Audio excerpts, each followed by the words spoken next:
Os acontecimentos daquele final de semana ocorreram em uma sucessão dramática de 3 eventos que envolveram Jesus Cristo: seu julgamento, sua morte e a sua ressurreição. Desde então, a história passada, presente e futura da raça humana não mais é a mesma. Mas quais as implicações daquele final de semana para a vida pessoal de cada um de nós? Qual o real significado de tudo aquilo que aconteceu para a sua existência? O Cristo da paixão, o sacrifício de Jesus. Esse é o título da mensagem de hoje. E agora começa mais um programa Viva aqui na TV Novo Tempo. Não vá embora. Ele hoje deseja ter uma experiência real com você.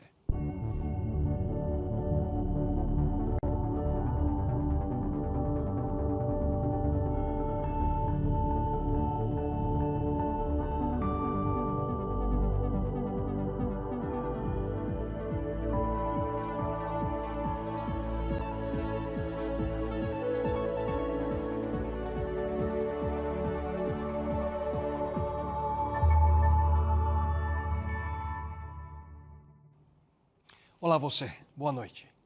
Há quase 2000 anos, um evento que ocorreu no Oriente Médio mudou a história humana por completo. E a cada ano, durante as celebrações da Páscoa, o mundo cristão relembra a morte e a ressurreição de Cristo. Mas por que esse momento é tão importante? Hoje nós estaremos abordando a segunda parte da série O Cristo da Paixão. Iremos nos próximos minutos analisar parte daquele final de semana e como tudo o que aconteceu prova que Jesus é quem ele disse ser, que era Deus e veio a este mundo para nos salvar. Mas antes eu gostaria de apresentar para você algo tão especial, um presente da TV Novo Tempo para você e sua família. A revista da Esperança intitulada A Procura da Verdade. Aqui você pode responder perguntas como: por que devo confiar na Bíblia? Conhecendo ali os fatos e a veracidade da palavra de Deus. Escreva aqui para nós e receba a sua cópia no conforto do seu lar. Mas voltando ao tema de hoje, os acontecimentos daquele final de semana, eles ocorreram em uma dramática sucessão, a sequência de 3 eventos. E nesse momento nós vamos focar a atenção nos 2 primeiros, o julgamento e a morte de Cristo. E na próxima semana nós vamos analisar o terceiro deles, a sua ressurreição. Vamos então ao primeiro, o julgamento. Em primeiro lugar, ele passou por um julgamento religioso. Jesus foi levado para Anás, depois para Caifás, que presidia ali o Sinédrio, e após um breve recesso, novamente ele foi apresentado ao Sinédrio, nas primeiras horas da manhã de sexta-feira, para receber o veredito final. Em seguida ele foi levado para Pilatos, governador da Judéia, para um julgamento civil. Depois ele foi levado para Herodes, o governador da Galileia, e finalmente foi trazido de volta para Pilatos, e portanto ele passou por 2 julgamentos consecutivos, onde cada um deles teve 3 fases de interrogação. Mas quais eram alguns dos motivos que trouxe tanta ira causada ali contra Jesus Cristo pelos líderes religiosos dos seus dias? Anás era um dos homens mais poderosos de Jerusalém no tempo de Jesus. Ele e a sua família haviam ocupado o cargo de sumo sacerdote, que era o chefe do sistema religioso judaico, por 20 anos. Naquele momento, o seu genro, Caifás, era quem ocupava a posição. E alguns historiadores, e entre eles Joséfo, apontam para o fato de que Anás e os seus familiares acumularam uma imensa fortuna por cobrarem comissão e taxas dos cambistas e vendedores de animais que mantinham seus negócios ali nas imediações do templo. Todos eram famosos por sua desonestidade, por sua ganância. Portanto, Anás e a sua família tornaram-se riquíssimos às custas dos fiéis que vinham adorar em Jerusalém. Mas você pode estar se perguntando, por que havia cambistas no templo? Porque o dinheiro que era usado na maioria das transações possuía uma imagem de César gravada nas moedas. E era tido como idolatria pelos judeus. Portanto, moedas romanas não eram aceitas no templo. Portanto, os adoradores tinham que trocar seu dinheiro por moedas judaicas para darem suas ofertas e os dízimos ali no templo. E não é de se estranhar, então, que muito provavelmente as taxas utilizadas no câmbio ali daquele processo eram exorbitantes e, dessa forma, caracterizava uma forma de abuso organizado, que era acobertado ali pelo sistema e, com certeza, com autorização de Anás. E o mesmo acontecia ali com a venda dos animais para os sacrifícios. Os adoradores, eles precisavam apresentar um animal sem defeito. E eram os sacerdotes, ouçam com atenção, eram os sacerdotes que davam a certidão de aprovação aos animais. Dessa forma, o comércio de animais era algo que também trazia enorme lucro. Muitos preferiam comprar um animal já pré-certificado do que ter que arriscar trazer um animal de casa que muito provavelmente ia ser recusado, não seria aceito ali pelo sacerdote.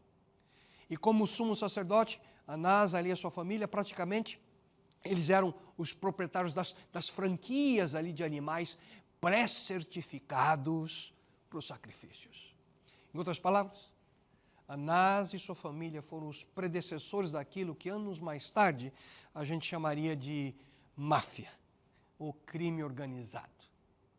E são por esses motivos que Jesus os acusava de terem transformado o templo de Jerusalém em um covil de ladrões. Quão forte essa declaração de Jesus. Não era à toa que Anás queria ver Jesus morto. Porque Jesus, queridos, era uma ameaça aos interesses financeiros de todos aqueles que estavam envolvidos ali no comércio do templo. Você percebe?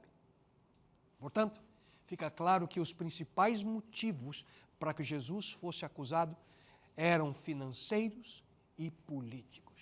Mas aí vem a dúvida, né? Como acusá-lo? Como encontrar uma acusação? Jesus foi preso, queridos, e imediatamente levado para a casa de Anás.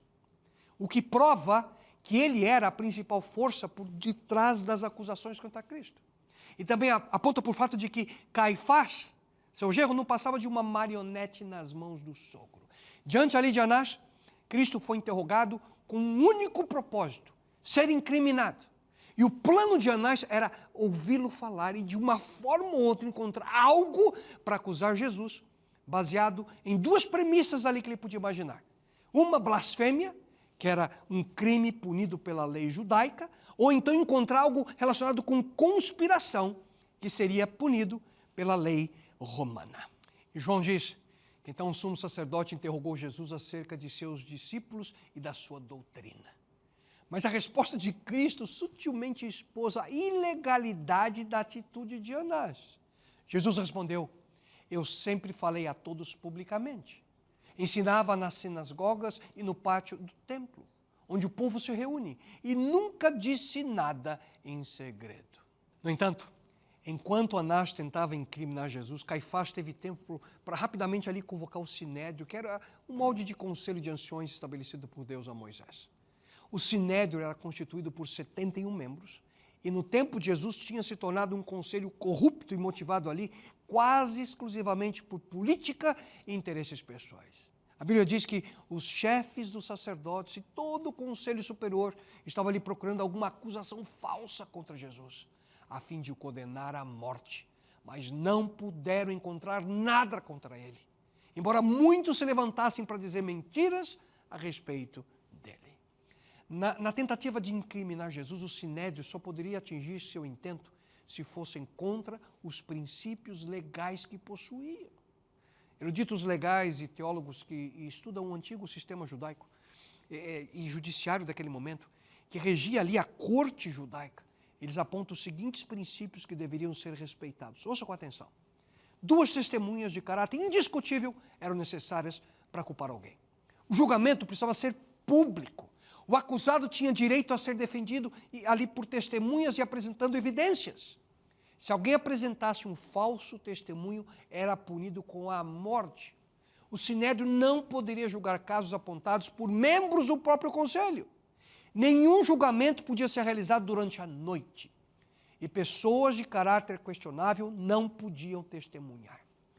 O testemunho de cada pessoa precisava ser preciso ali quanto ao dia, hora, local e o fato. E o acusado deveria ser considerado inocente até ser provado o contrário.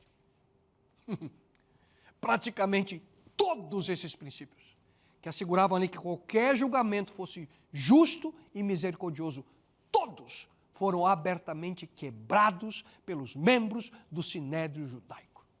E finalmente eles encontraram 2 testemunhas de que, de uma forma ali, foram usadas para terem algo para acusar Jesus. A Bíblia diz que, afinal, 2 homens se apresentaram e disseram: este homem afirmou, eu posso destruir o templo de Deus e construí-lo de novo em 3 dias. Esses homens estavam claramente se referindo à afirmação que Jesus fez no início do seu ministério. Aí os líderes judaicos perguntaram: que milagre você pode fazer para nos provar que tem autoridade para fazer isso? Jesus respondeu: derrubem esse templo e eu o construirei de novo em 3 dias. E eles disseram: a construção desse templo levou 46 anos e você diz que vai construir de novo em 3 dias? Porém, o templo do qual Jesus estava falando era o seu próprio corpo. O testemunho dessas 2 pessoas foi distorcido para sugerir que Jesus faria uma total reformulação na religião judaica, com a troca do templo de Herodes por outro templo. E além disso, o Sinédrio poderia incriminá-lo por blasfêmia ao Jesus ter dito que poderia reconstruir o templo de forma sobrenatural. Lucas, ele relata o testemunho dessas testemunhas dessa forma. Nós o ouvimos dizer: eu destruirei esse templo edificado por mãos humanas. Em 3 dias edificarei outro não feito por mãos humanas. Afinal, o templo de Herodes, um dos mais espetaculares edifícios construídos por homens. E como poderia Jesus ali reconstruí-lo em 3 dias sem auxílio de mãos humanas? E foi nessa acusação que Caifás concentrou ali os seus esforços. Aí, diz a Bíblia, o grande sacerdote se levantou e perguntou a Jesus: você não vai se defender dessa acusação? Sabe qual foi a resposta de Cristo? O verso seguinte afirma que Jesus ficou calado. Nós podemos ali facilmente imaginar, queridos, Jesus calmamente, olhando ali para os olhos de Caifás, sem responder qualquer coisa. O que é extraordinário é que séculos antes, o profeta Isaías já havia predito que isso aconteceria. Ele foi oprimido e humilhado, mas não abriu a boca. Como cordeiro foi levado ao matadouro e como ovelha muda perante os seus tosqueadores, ele não abriu a boca.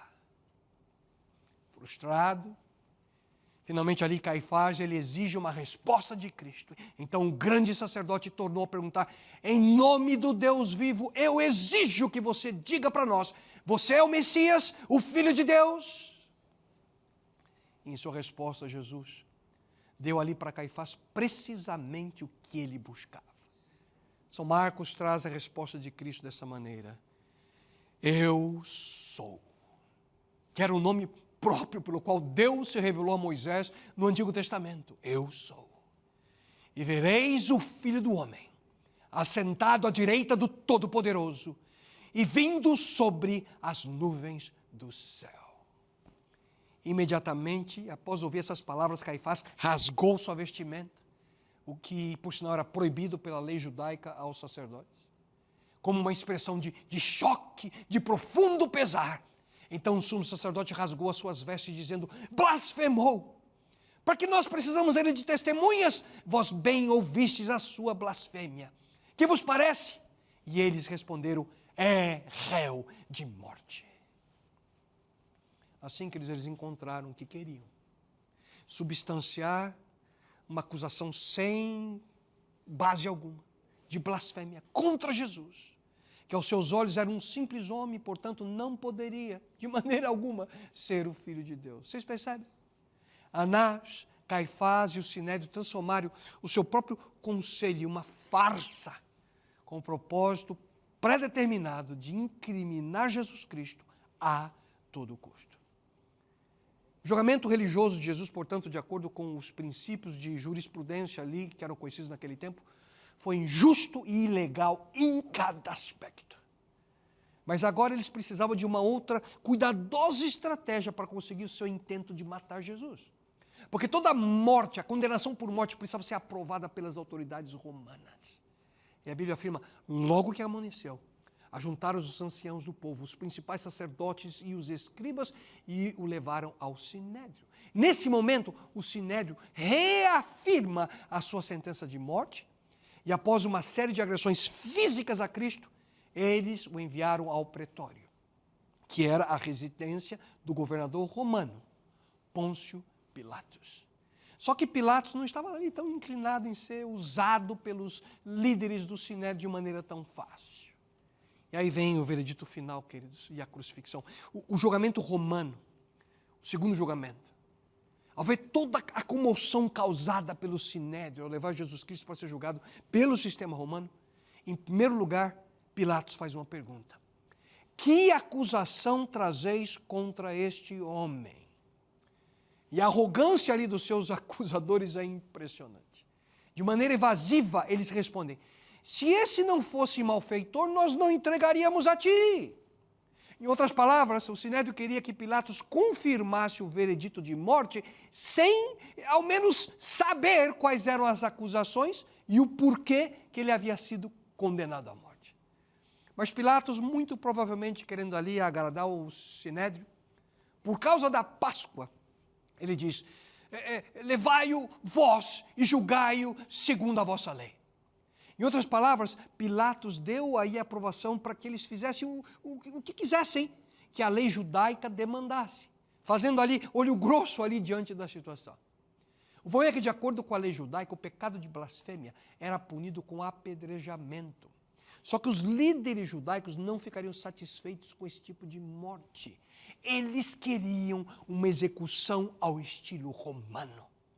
Assim, a culpa pela morte de Cristo passaria ao sistema romano e eles estariam livres para participar da Páscoa sem estarem contaminados.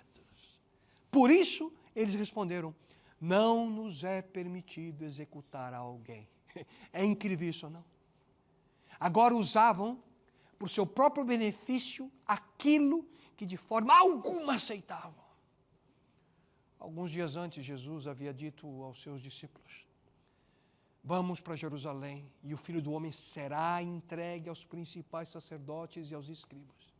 Eles o condenarão à morte e o entregarão aos gentios, aos romanos, para ser escarnecido, açoitado e crucificado. Mal sabiam aqueles líderes religiosos que, agindo assim, apenas fariam parte do cumprimento da profecia, da predição feita pelo próprio Jesus. Só que Pilatos não ia ceder tão facilmente. Ele queria razões para condenar Jesus. E seus acusadores disseram, encontramos esse homem pervertendo a nação, proibindo dar tributo a César e dizendo ser o Cristo, o Rei. Em outras palavras, eles quiseram apresentar Jesus como um rebelde, um revolucionário, que estava ali iniciando uma conspiração contra o governo romano. Só que Pilatos, ele notou rapidamente que tudo aquilo era uma farsa, uma hipocrisia. Como é que eles poderiam estar preocupados com os impostos pagos para Roma? Afinal, eles eram os primeiros a serem contra os impostos romanos. Pilatos, ele viu claramente que a acusação do Sinédrio era sem fundamento. Só que ele ficou ali num terrível dilema. Porque de um lado ele não queria desagradá-los, ainda mais num feriado religioso. Só que pelo outro lado ele não queria ser marionete na mão daqueles homens. Muito menos Pilatos queria ser visto como um mau governador, que já, por sinal, circulava ali aos seus superiores que Pilatos não estava dando conta do recado. E durante esses momentos, a turba foi aumentando ali no pretório, as acusações infundadas cresceram. Mas algo de maneira profunda tocou Pilatos, que foi o silêncio de Jesus. E sendo acusado pelos principais sacerdotes e pelos anciãos, nada respondeu. Muito provavelmente Pilatos já havia presidido centenas, se não milhares de julgamentos. E todos, inocentes ou culpados, incessantemente apontavam para a sua inocência. Nunca Pilatos viu alguém declinar do seu direito de falar antes de uma situação como aquela. Pilatos estava ali atônito diante da serenidade, do silêncio de Jesus. E nesse momento Pilatos praticamente implora a Jesus que falasse algo em sua defesa. Perguntou-lhe então Pilatos, não ouves quantas acusações te fazem? Jesus nem uma palavra lhe respondeu, de sorte que o governador estava muito admirado. Então Pilatos ele encontra uma brecha para escapar-lhe da decisão que era requerida dele. Quando ele ouviu dos acusadores que Jesus, ele alvoroça o povo em toda a Judéia com seu ensino, Começou na Galileia e agora chegou aqui. Galileia, o quê? Descobrindo que Jesus era galileu, Pilatos enviou ele então para Herodes, porque ele era o governador da Galileia, e que também estava em Jerusalém por causa da Páscoa, por causa da festa. Mas o interesse de Herodes era só curiosidade sobre os milagres de Jesus. Ele via Jesus como uma fonte de entretenimento. Só que após ali de muitas tentativas de ver se Jesus faria algo sobrenatural, Herodes se cansou e depois de humilhar Jesus, mandou de volta para Pilatos. E agora Pilatos se viu sem saída. Decidiu então castigar Jesus e soltá-lo. Só que a turba ali, enfurecida, instigada pelo Sinédrio, não aceitou a proposta. Em uma outra tentativa, Pilatos propôs soltar qualquer prisioneiro, como era costume ali naquela época, principalmente naquele ano. E a multidão ali escolheria. E numa última tentativa de escapar do dilema criado ali pelo Sinédrio, um conflito entre a sua consciência e a sua carreira, uma escolha entre os judeus que ele odiava e a César quem ele temia, Pilatos oferece ao povo somente duas alternativas: Jesus ou Barrabás. Pilatos pensou que dessa forma deixaria o povo sem escolha. Porque Barrabás era um temido criminoso, um assassino. E se o povo escolher Jesus, ele pensava, ele estaria satisfazendo o desejo popular e ao mesmo tempo ali não estaria ignorando por completo ali o desejo, o intuito do Sinédrio. Um plano brilhante do ponto de vista de diplomacia, só que não funcionou. Querendo soltar Jesus, Pilatos perguntou, qual dos dois quereis que vos solte? E para sua surpresa responderam eles, Barrabás. Disse-lhes Pilatos, que farei então com Jesus chamado Cristo? Disseram-lhe todos, seja crucificado. Então Pilatos, vendo que nada conseguia, ele lavou suas mãos. Ele tentou se esquivar da culpa. Então ele solta Barrabás e entrega Jesus para ser crucificado. A morte por crucifixão era provavelmente a mais cruel e mais brutal forma de execução jamais inventada pelo homem. Antes mesmo de Jesus ter sido preso à cruz, ele suportou tremenda dor e aflição. Após horas sem dormir, depois de 2 julgamentos, como já vimos, Jesus foi entregue aos soldados romanos para que eles pudessem se divertir um pouquinho. E após colocarem ali um manto escarlate sobre Cristo, coroaram Jesus com uma coroa de espinhos que entrou ali profundamente na sua cabeça. Eles então vendaram Jesus, cuspiram nele, bateram no seu rosto, escarnecendo Jesus. Eles perguntavam, então, quem te bateu? Jesus, queridos, Jesus podia dizer o nome de cada um deles. Jesus podia dizer o nome dos pais de cada um deles. Onde nasceram, quem era a sua família. Jesus podia traçar perfeitamente o passado de cada um daqueles homens. Mas ele permaneceu em silêncio. Porque ele estava levando ali o sofrimento e o pecado de todo o universo sobre si. Ele tinha uma missão a cumprir e ele não podia falhar. Cristo ele foi cruelmente açoitado. As costas de Cristo ficaram completamente desfiguradas. Então eles colocaram uma pesada cruz para ele carregar. E enquanto ele subia ali a colina, ele caiu sem sentidos pela perda de sangue, pelo cansaço, mas principalmente pelo peso do pecado de cada um de nós que naquele momento estava sobre ele.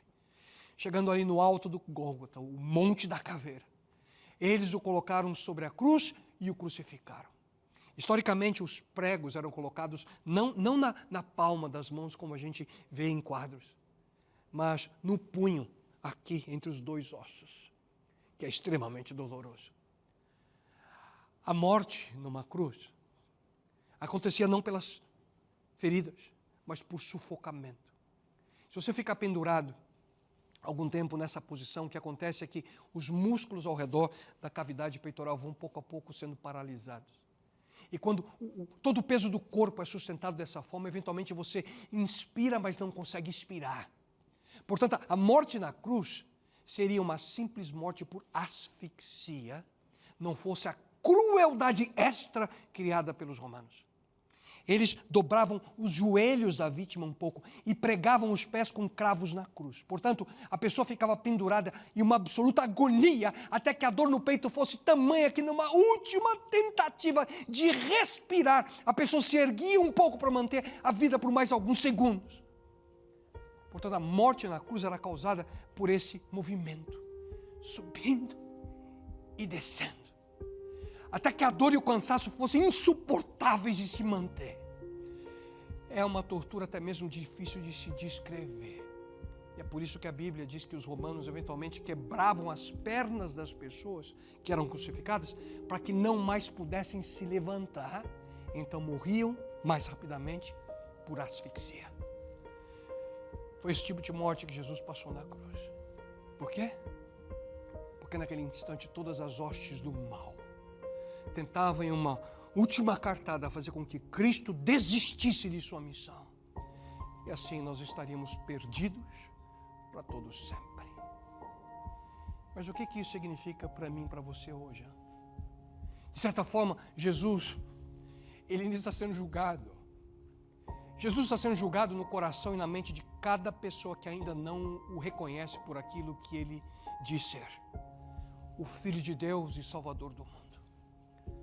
Ele está sendo julgado no seu coração e na sua mente se você ainda não o aceitou como seu Salvador. E ao concluir, eu gostaria que você ouvisse algumas testemunhas sobre o que eles pensavam a respeito de Jesus. Pedro viu diversos milagres de Jesus durante aqueles 3 anos. E ele mesmo sentiu de forma direta o poder de Deus naquela noite que ele andou sobre as águas. E quando perguntaram para Pedro sobre quem ele pensava ser Jesus, a resposta foi: ele é o Cristo, o Filho de Deus. Marta viu Jesus ressuscitar seu irmão Lázaro, que estivera morto por 4 dias. O que ela disse sobre Jesus? Sim, eu creio que ele é o Cristo, o Filho de Deus que havia de vir ao mundo. Tomé, depois de duvidar que Jesus havia ressuscitado na manhã do domingo, ao se encontrar com Jesus e ver as suas feridas, ele disse: Senhor meu e Deus meu. Mas você pode dizer, você está lendo aí o testemunho de pessoas que eram amigas, próximos de Jesus, e os seus inimigos, aqueles que não amavam. Bem lembrado. Ouça-os também. Que tal Pilatos?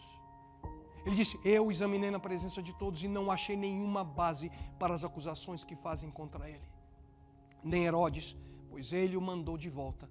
Como podem ver, ele nada fez que mereça a morte. O ladrão na cruz: eu estou sendo punido com justiça porque estou recebendo o que os meus atos merecem, mas este homem não cometeu mal algum. Então ele disse: Jesus, lembra-te de mim quando entrares no teu reino. O centurião, os soldados ali que crucificaram Jesus, eles disseram, aqueles que guardavam a Cristo, vendo o terremoto, as coisas que haviam sucedido, eles tiveram ali grande temor e disseram: verdadeiramente este era o Filho de Deus. E você? Agora é a sua hora de decidir qual é o seu veredito. Você percebe? A Páscoa centra-se em 2 questões: Jesus realmente é quem ele disse ser, e o que você fará em sua vida, se ele realmente for. Nesse momento, é a sua decisão. O que você fará desse Jesus? Pai eterno, que a nossa decisão seja dizer: este é o meu Rei e o meu Senhor. Abençoe cada pessoa que nesse momento ouve essa mensagem, a que essa decisão possa ser a final e a que decide o seu destino eterno. E isso suplico a Ti em nome dele, Teu Filho amado Jesus. Amém, Senhor.